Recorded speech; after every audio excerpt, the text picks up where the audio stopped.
Hey guys, Shane here from Genesis Offroad. Welcome back to our video series where we're breaking down all the basics that you need to know about dual battery systems to keep your rig ready for the trails. This video is all about batteries.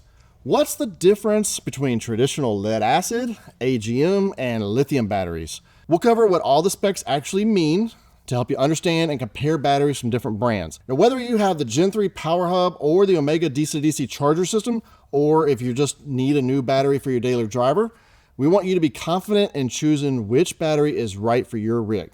Now, we've already covered what is a dual battery system and why you need it, how our G-Screen monitoring system works, and the differences between our Gen 3 Power Hub and the new Omega system with the Red Arc Alpha charger. If you missed those, go check those videos out to get up to speed. Now, let's talk about batteries.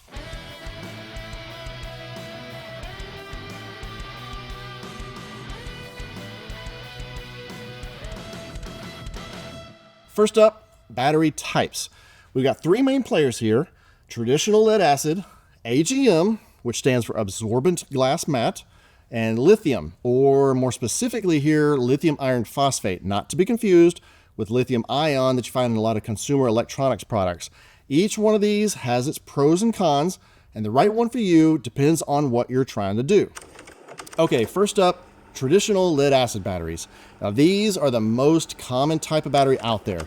When you walk into your auto parts store and you see that big rack full of batteries, most of those are wet cell batteries with liquid electrolyte inside, because these are the most common batteries in most of the cars on the road, and they're usually the cheapest option. If all you're doing is cranking the engine, they can last quite a long time, but here's the downside. Maintenance is kind of a pain. You need to pop open the little caps and look inside to see if the water level is getting low every once in a while. If the water is below the top of the lead plates, you're going to need to add some distilled water in there. Now, don't use tap water or bottled drinking water because the minerals in there can cause problems inside of the battery. And they also put off some noxious fumes when charging, which leads to corrosion around the posts and your post clamps, which could cause all sorts of problems because that corrosion affects how much current the battery can provide. Also, these don't really like being drained down real low and then being recharged. Doing that repeatedly will reduce their lifespan pretty quickly. Plus, they're slow to recharge. It can take a while to fully charge them up all the way if you've drained them down.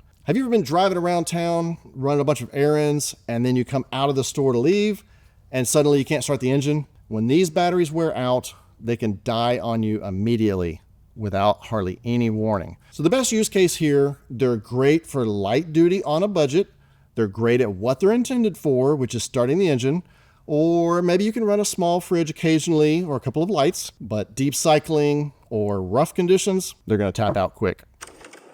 Next up, AGM batteries. Now, AGM batteries are a big upgrade over lead acid.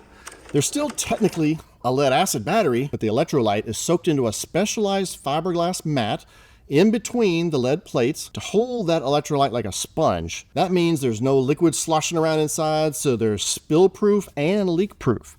They're completely sealed up, so there's no need to check the water level, and that means they don't have to be installed with the post at the top. They can be mounted in your vehicle in any orientation except upside down. Those glass mats have several advantages. They help reduce internal resistance, which means it can recharge quicker and it can discharge quicker too. And that's great for when you need big bursts of power, like running a winch or a big stereo amplifier. That extra layer in between the lead plates makes them much more resistant to vibration and shocks, which is important for off-road driving, because without it, vibration from the rough terrain can shift the lead plates inside, and if they touch each other, they'll instantly short out, which decreases the battery's effective surface area and reduces its capacity and its overall performance.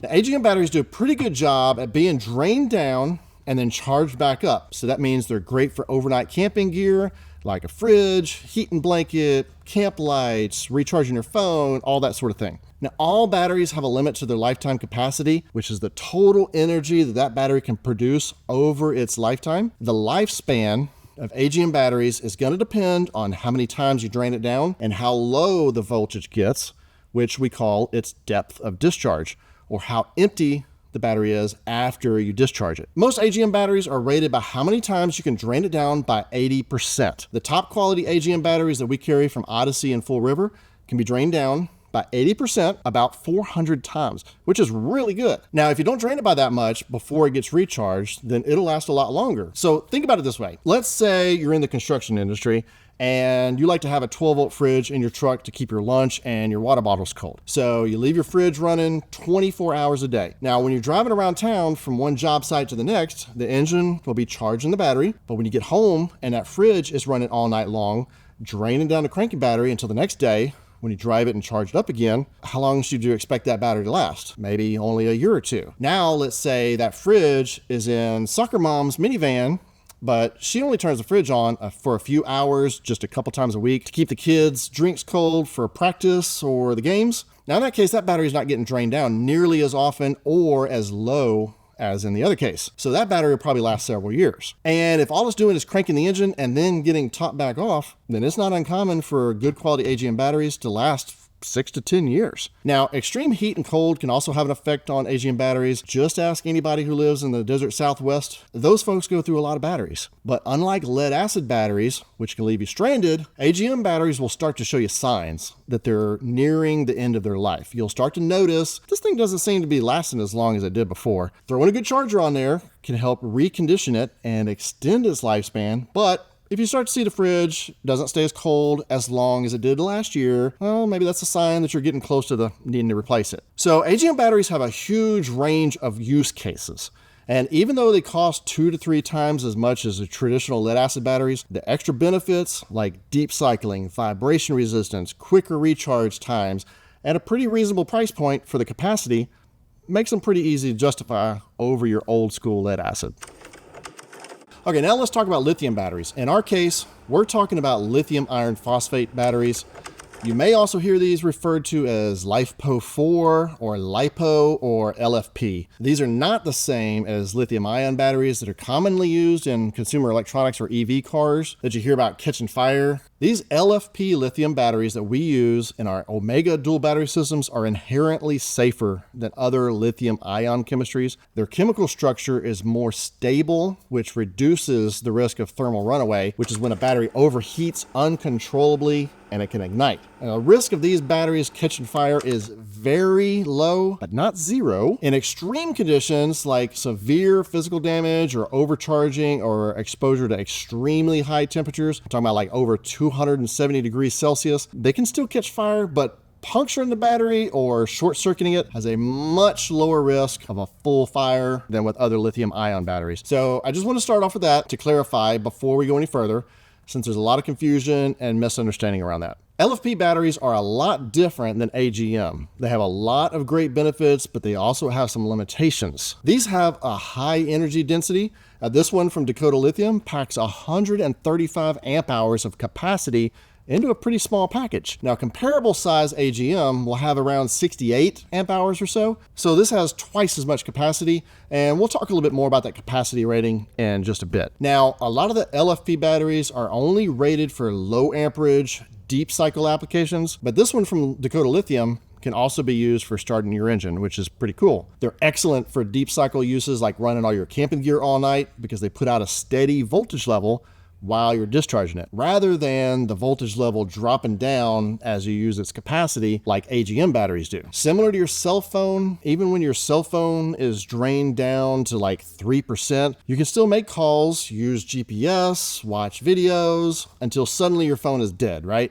So LFPs, you can drain them down 100% instead of 80%, and you can do that 2,500 to 5,000 times. That depends on some other factors like temperature and other things, instead of just the 400 times for AGM. So twice the capacity, 6 to 12 times the number of cycles, and you can use 100% of the capacity, but they also cost about 3 times as much as a high quality AGM. Now, if you can afford the upfront cost, you're also getting significantly faster recharging times and a very low self-discharge rate, which means it can hold its charge for a long time. That's great for vehicles that are not daily drivers. Now, we run into that issue with AGM from customers who are in the military and their vehicles sit for a long time while they're on deployment and they come home to a dead battery, or folks that leave their vehicle at a vacation home or something like that. A lot of people love the weight savings too. Now, LFPs weigh roughly half as much as a similar sized AGM, although I think the real use cases for that are probably a little limited.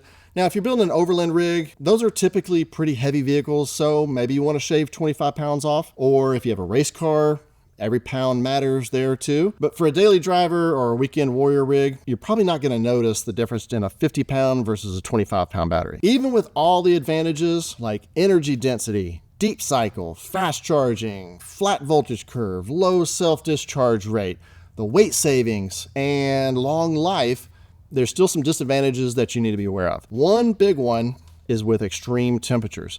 Lithium doesn't like very cold temperatures, so pay attention to the specs that tell you the operating temperature range. This one will work to power your accessories down to about minus 20 degrees Fahrenheit, but it won't charge below 32 degrees. So to deal with that, this one has a built-in heater that'll warm the battery up above freezing when it detects that you're trying to charge it. That heater is controlled by a BMS, or a battery management system inside. It's like a built-in controller that manages several features, not only for warming the battery in cold weather, but the BMS will also turn off the output of the battery above 167 degrees to help prevent any kind of internal damage and keep it safe. Now, that could pose some new challenges for you if you're not used to that. For example, let's say you're on a long road trip, you're driving all day long down the highway, a lot of heat can build up under the hood. If the internal temperature gets above 167 degrees and it turns itself off, well, that could affect your fridge that's running to keep your food cold. It'll turn itself back on once it's cooled down a bit, below 150 degrees for about 5 minutes. But a lot of 12-volt fridges don't immediately turn on when they get power.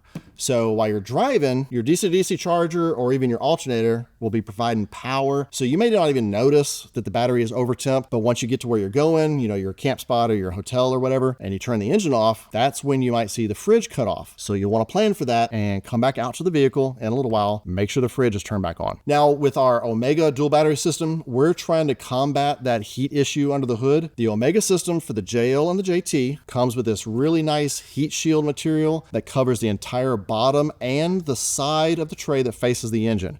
Now this stuff will reflect up to 1400 degrees, and that's pretty impressive. So reflecting that engine heat away from the most exposed area of the battery will help the battery stay cooler longer. If you want to keep an eye on the temps, you can use RedArc's Red Vision app, and it'll show you the temperature reading from the Alpha Charger's temperature sensor that's located up on the negative battery post. So that'll give you a pretty close assessment, but remember, it's the internal temperature that matters, not the ambient temperature at the post that matters. The other main limitation is its maximum current output. Lithium is great for low amp accessories that run for a long time, but they're not good at steadily putting out large amounts of current like you need for running a winch. Let's say you're stuck in the mud and you've got a really hard winch pull. That winch can draw well over 400 amps. That's a huge amount of power in a 12-volt system. Now this one is rated for a maximum continuous discharge of 135 amps, which is pretty typical for lithium, but some of them can only put out around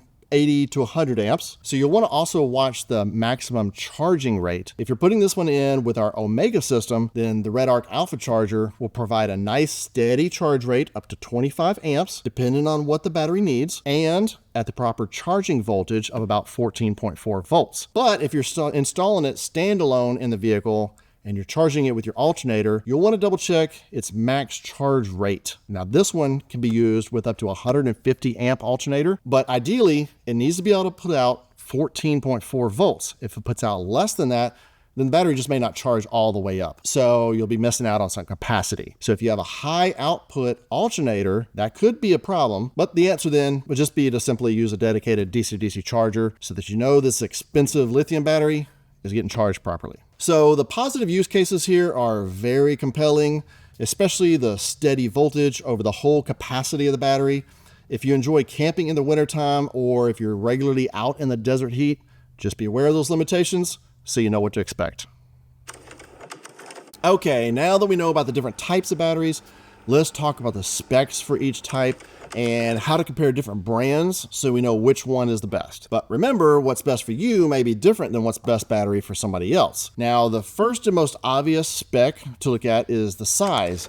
Standard automotive battery sizes are referred to as their group sizes. So these group sizes, like a group 25, 34, or a 31, it defines the physical dimensions, terminal types, and some of the electrical characteristics of a battery. BCI, or the Battery Council International, is a nonprofit organization that sets those standards for automotive batteries. So it's similar to the ANSI standards that set battery sizes for consumer electronics like AA, AAA, C, and D size batteries. Now there's a whole lot of group sizes, so I won't bore you to death going over every one, but let's take a look at a couple examples here. Some group size numbers, like this group 25, tell us the orientation of the positive and the negative post. All group 25s will have the positive post on this side. If you need the exact same battery size, but with the positive post over on the other side, that's called a group 35. And then some group size numbers will use an extra letter to note the post orientation. So all group 34s will have the positive post here on this side.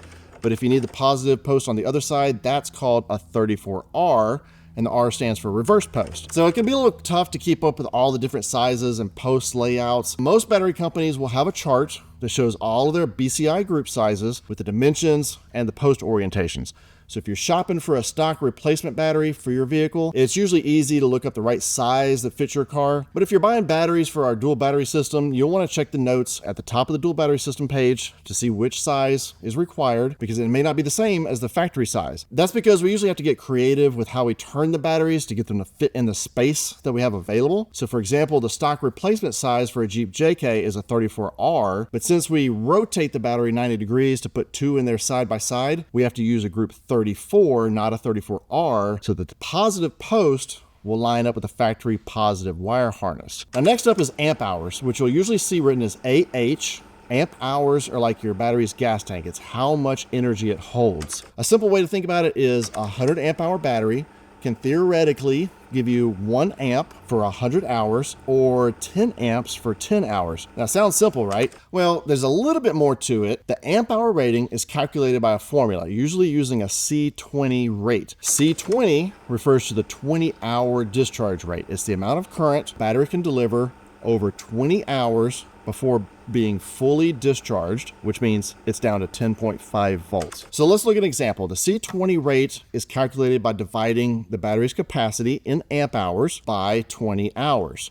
So a 100 amp hour battery at the C20 rate can give you 5 amps continuously for 20 hours before it hits 10.5 volts. So why does this matter? The C20 rate is a standard benchmark for battery capacity, especially for deep cycle applications. So it's meant to give you a realistic idea on how long a slow, steady discharge will last. Now, when you're comparing batteries, you may see some other rates like a C10 or a C5, which are a higher discharge rate. So it's how long the battery can put out a steady amperage for 10 hours or 5 hours before it hits 10.5 volts. So just make sure you're comparing apples to apples. Now, another thing that complicates the amp hour battery rating and how long the battery will last is the higher your amp draw, the shorter the time the battery will last. That's due to Puchert's law, which just says as the rate of discharge increases, the available capacity decreases. Lead acid and AGM are more affected by this than lithium. So lithium's amp hour rating is usually closer to what you'll actually get. So our Odyssey Group 25 here is rated for 59 amp hours, and the Full River one has 64 amp hours.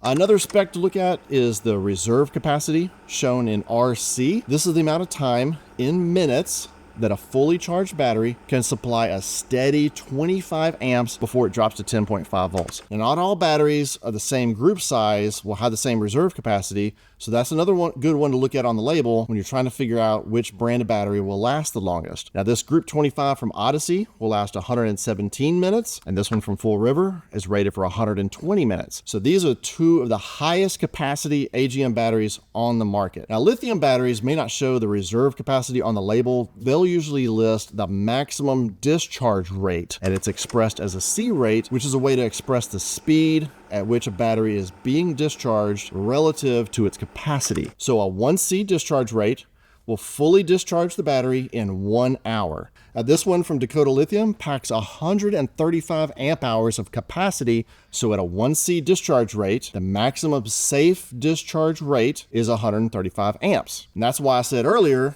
that the lithium batteries are not that great for big amp draws like you see from a winch. So when you're looking at different lithium battery brands, try to look at the C rate. A higher C rate, like a 2C or a 5C, means the battery can be fully drained in less than an hour. A lower C rate, like a 0.5C, indicates slower discharging, means it takes longer than an hour to fully drain at its maximum discharge rate. For example, a 100 amp hour battery with a 0.5C rate, the max discharge rate would be 50 amps, and it would take 2 hours to drain it. Now, if you don't see the C rate listed, it's probably safe to assume that it's rated at a standard 1C rate. Next up, let's look at CCA, or cold cranking amps. It shows the number of amps that a battery can put out at 0 degrees Fahrenheit, or about minus 18 Celsius, for 30 seconds without dropping below 7.2 volts. This is a good one for comparing different brands, because it tells you about the battery's ability to start the engine in cold weather. Now, a higher CCA rating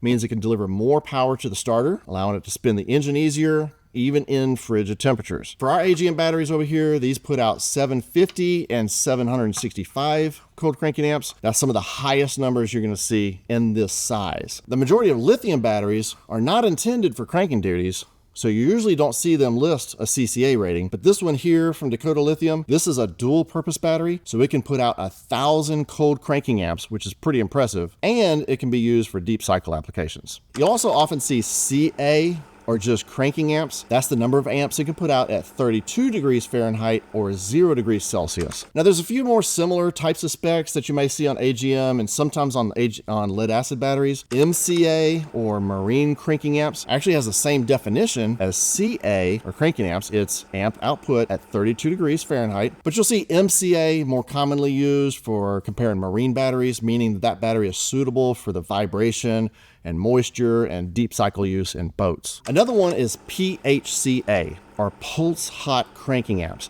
That's the maximum current a fully charged battery can deliver for a very short duration, just a pulse of energy, like for 3 to 5 seconds, without dropping below 7.2 volts at 80 degrees Fahrenheit. Now, this one's not an industry standard metric, but some manufacturers use it to show the ability to put out a high burst of power for starting the engine in warm weather.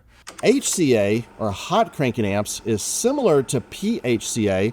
It's measured at 80 degrees, but HCA uses a 30-second discharge, which is a little less relevant for engine cranking. So PHCA is a more practical way to see how much power it puts out in warm weather. Now, earlier we talked a little bit about the number of times that you can drain a battery down low and recharge it back up, called its cycle life.